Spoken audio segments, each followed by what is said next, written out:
What's up, y'all? Good freaking morning. Today is day 375 hard. It is, I don't know why I just said that like a pirate, hard. 75 hard, day 3. It's 4:36 a.m. Show you guys a little bit of my morning routine. So after I get up at about 4, wash my face, do what I gotta do, and then I go and I pray. And then after I pray, I got my pre-workout here, 2 rice cakes as a little pre-workout snack to fuel the workout. And then we head out of here at 4:40, go to the gym. It's about 15 minutes away from 5 to about 7, 6:55, 7-ish. And then we head back home, shower, get ready for work, and head to work. So this is kind of my little morning routine. Day 3, 75 hard. Let's go. On the way to the gym right now, and just in case y'all were wondering, this is what the road looks like at 5 a.m. in the morning, or 4:45. No cars on the road, 0. 5 more hours, we just getting started. 5 more hours, we just getting started.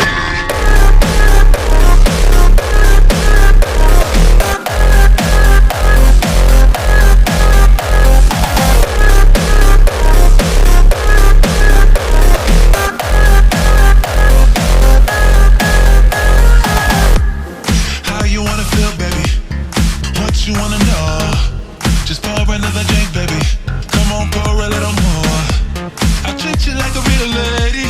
I'll keep you out the cold. I'll give you all my time, baby. You know, even when we're apart, no, my heart is still here with you. 5 more hours till the night is ours enough. All right, y'all, day 2, 75 hard. Doing the outdoor walk once again. We always got that fancy pants on. Got a little temporary tattoo. Look at it.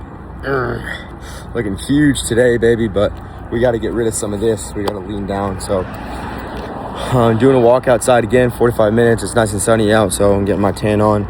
Crazy busy day today, and I really didn't want to do it. And we had a lot of stuff. I was running around. I didn't eat a thing until 2:30 p.m. Like running around all morning, doing shit, closing deals on the phone. We did a massive training with Brian Mark, who's popping off on social media. He came in, he talked to our team a little, which was fire. He's one of the boys, and so literally been running around nonstop.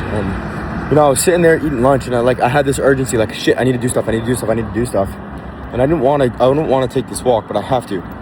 And nothing's more important to me than 75 hard. Not a single thing right now in my entire life takes priority over completing 75 hard. Nothing, not one thing. I don't care if I have to sleep on the streets and not eat food. I will not fail 75 hard, period. Failure is not an option. And so while I was sitting there eating, and I knew that I had to go and do this walk, and I didn't want to, because 45 minutes is a long time where I could be at my desk making calls. But I realized that I never thought that one of the reasons that I don't complete it was because I'd feel too busy. I'd always thought it would be something else, like, a lack of discipline or a missed workout or something like that. Or one day where I read 9 pages instead of 10. I read 5 pages because I didn't have time. Something like that. I never thought I'd be too busy working to get it done. And one of the biggest realizations that I've had from doing this whole thing is that everything starts with me. Period. All of the work, like all the results that I want, work, making money, being successful in my career, recognition, all of that stuff starts with me. It begins with me. And if I stop doing the things that ground me and my foundation because I'm trying to chase these external things, even though I'm making progress in those areas, if I start stopping the foundation of what created that in the first place, then after a little while, all those results will start to fade because I stopped doing the things that actually got me there to begin with in the first place. And that's what I realized, And so it's like, well, why am I busy? Well, because I closed 2 deals this morning. Thank God. God helped me close 2 deals. I didn't do shit, Thank you, God. But like I closed 2 deals this morning, right? Then we're literally running around. That took me from as soon as the meeting was done, did all my shit, contacted people I needed to contact, followed up with appointments. Then I was on the phone for 2 hours straight, just talking, closed 2 deals. Then we had a training with Brian Mark. Then I got out of there, and like we're doing all the stuff. Then I had to film some social media and post it, and I'm like doing all this stuff nonstop, you know. And it's because that I'm making progress, and I feel myself making progress, and because of that, I'm fucking like I'm chasing it, and I just want more and more and more and more. And it's because of that, and I realized in that moment where I was sitting there that it's only because I'm doing the things that I need to do that I feel that sense of progress, and that those results are coming. And it's only because of 75 hard that the past 2 or 3 days that I've been doing what I'm supposed to do, that I'm getting up on time in the morning, that I'm going to the gym, that I'm reading, working on me, self-development, listening to sales training, actually studying, getting 1% better every day. It's only because I'm doing those things that I'm getting these results, that I'm closing the deals in the morning, that I feel busy, that I'm making progress towards my goals. And so if I stop doing the thing that creates the progress to chase the progress, well then eventually it's going to fade, you know. And that's what I realized, and that was kind of a cool breakthrough for me. So even though it's hard and even though I'm busy, I realized that in order for me to stay grounded in what I'm doing, this is my foundation, this is my base. I have to do these things. I have to work on me every single day. After I work on me, everything else is fine. Everything else will follow. But nothing can take priority or precedent over me working on me, period. And so 75 hard outdoor workout, this is what we're looking like right now. This is the body. I actually have to take a progress picture, which I'm going to do right after this walk. And then, yeah, so I'll see you guys when I'm reading. See. Holy shit. Dude, I'm reading right now. It's 4:17. And I just had the craziest fucking epiphany on the planet. So when I was in sales and I was in retail settings, so I was going from person to person, in-person interactions, it was tough as hell. Like, it was hard. And there would get points where I would just get rejected after rejected after rejected. And it hurt. And this isn't just like on the phone where they hang up.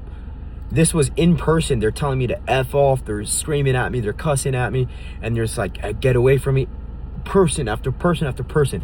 And I'll never forget, there was one day where it was getting so bad that I said to myself, for the next hour, my goal is to get 50 no's. My goal is to get rejected 50 times. That was my goal. And so I switched it mentally from trying to set appointments and get the yes to my goal is to get told no 50 times. And when I did that, and I started marking it off every time someone said no, and it started to reframe how I saw it, how I felt about it. It started to rewire my inner workings, and I started to see it as getting closer to my goal. Every time someone would tell me no or reject me, I was getting closer to my goal, and I actually started to get encouraged by it, and it motivated me to want to keep going. And then, of course, eventually, by the time I got to the 50, I got a bunch of yeses, and I did what I was supposed to do. And so my point in saying that is that I'm reading this book now, and Brian Tracy is talking about the 100 call method, where when he's training salespeople, most of them are afraid of rejection, right? He's on the topic of fear. And he's saying that most salespeople are afraid of getting rejected. So he has a rule. And when he goes into train a sales team, he says this. He calls it the rule of 100 calls. Your goal is to make 100 calls as fast as you possibly can. Doesn't matter whether the person buys. Your goal is just to make 100 calls as fast as possible. And he's talking about when you do that, it gets rid of the rejection, because the sales guy doesn't care anymore if the prospect says yes or no. Their goal is to just hit 100.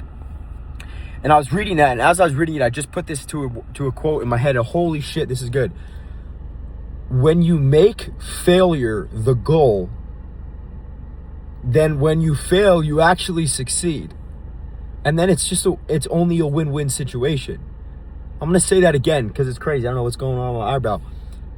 When you make failure the goal, then by failing, you actually succeed. And so the only option is to succeed or to succeed, in which case it's only a win-win situation. And that's why this thing is so powerful, and this tactic is so fucking powerful. And so I'm going to get back to reading, but I just wanted to get that down because that shit hit me like crazy. And that's not something he said, that's something I just created. When you make failure the goal, then you automatically succeed. And there's no other choice. You either succeed or succeed. Holy shit, dude, come on. This is why we read. This is why we self-develop and get better. 1% better every day. So if y'all just got back home for the night, it is 7:40 p.m. I did everything I was supposed to. I had the outdoor walk today. Right, did all my stuff.